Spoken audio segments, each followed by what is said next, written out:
सभी को क्षीर सागर ज्योतिष का ज्योतिष प्रणाम। आप देख रहे हैं अपना मनचाहा कार्यक्रम। हमें ये मालूम होता है कि ग्रह फल देते हैं। बृहस्पति जी ने अपनी संहिता में लिखा, ग्रह आधीनम जगत सर्वम, ग्रह आधीनम नरावरा, काल ज्ञानम ग्रह आधीनम, ग्रह फल कर्म सूत्र। यानी हमारे जो कर्म है उनके फलों के सूचक हैं ग्रह। महर्षि, देवर्षि, देवगुरु, बृहस्पति तत्वों के इस बात को कहते हैं जो ब्रह्म में समाहित है। देवताओं के गुरु उन्होंने अपनी संहिता में लिखा है कि ग्रहाधीनम जगत सर्वम, तमाम संसार ब्रह्मांड ग्रहों के अधीन है। ब्रह्मांड की कोई भी घटना ऐसी नहीं है जो बिना ग्रहों के इशारे से घट जाए। उनका जब तक इन्वॉल्वमेंट नहीं होगा, दखल नहीं होगा, प्रवेश नहीं होगा, कोई घटना नहीं घट सकती। हमारा पृथ्वी पर आना और यहाँ से जाना, पदार्पण, आना, आगमन और निर्गमन बिना ग्रहों की कृपा के संभव नहीं। आज का मूल प्रश्न है जिसका उत्तर देने का हम प्रयास कर रहे हैं कि ग्रह फल कब देते हैं। सोचना इस बात का है। बृहस्पति वर्ष में आते ही सुनने से फल दे देंगे? नहीं दे सकते। अभी तो एक कदम हवा में ही है, रखा ही नहीं है पैर। ठीक, कोई भी ग्रह या जाने के बाद दे देगा कि 29 डिग्री पर जा रहा है राशि में, तो फल दे देगा? नहीं दे सकता है, नहीं दे सकता, कदाचित नहीं।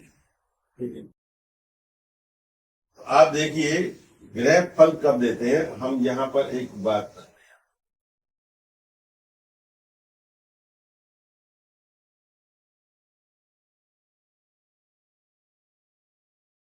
3 श्रेणी में ग्रहों को बांटा गया है, पुरुष, स्त्री और नपुंसक। वो आप जानते हैं।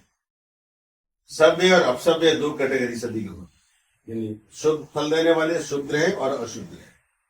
यहां हम देखते हैं ये एक भाव है जो 30 अंश का है।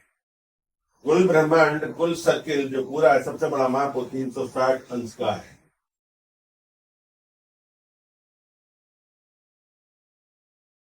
अब इस 30 अंश में ग्रह यहां आया, इस बॉर्डर लाइन से रखने के बाद फल देगा? सब कभी नहीं दे सकता है। यहां पर फल देगा? नहीं दे, कोई भी भाव हो नहीं देगा।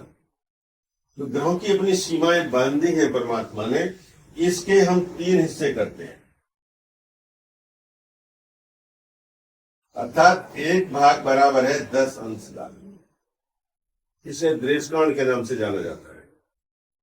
ज्योतिष में इस एक भाग का, एक राशि के जब 3 भाग करते हैं तो एक भाग का जो मान है 10 अंश, उसको हम देशकांड कहते हैं। पहला देशकांड, दूसरा देशकांड और तीसरा देशकांड। सूर्य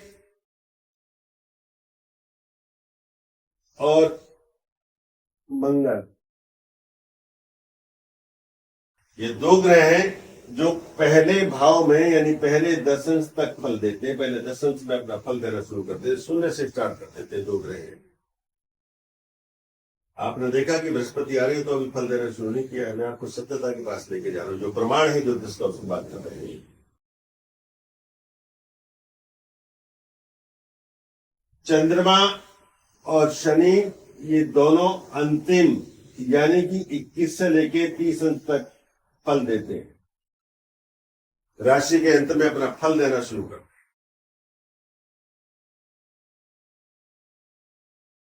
बुध एक युवराज है और वो विचित्र ग्रह है।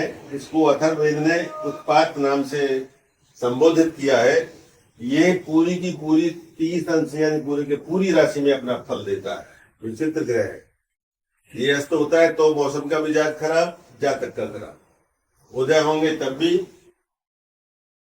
मार्गी हो तब भी, वक्री हो तब भी। इनके मूड का नहीं मालूम पड़ता। चंद्रमा का पकड़ सकते हैं, इनका पकड़ना बहुत मुश्किल है। तो पूरी राशि में फल देते हैं ये, शून्य से लेकर 30 अंश तक। अब हमारे पास रह गए बृहस्पति और शुक्र।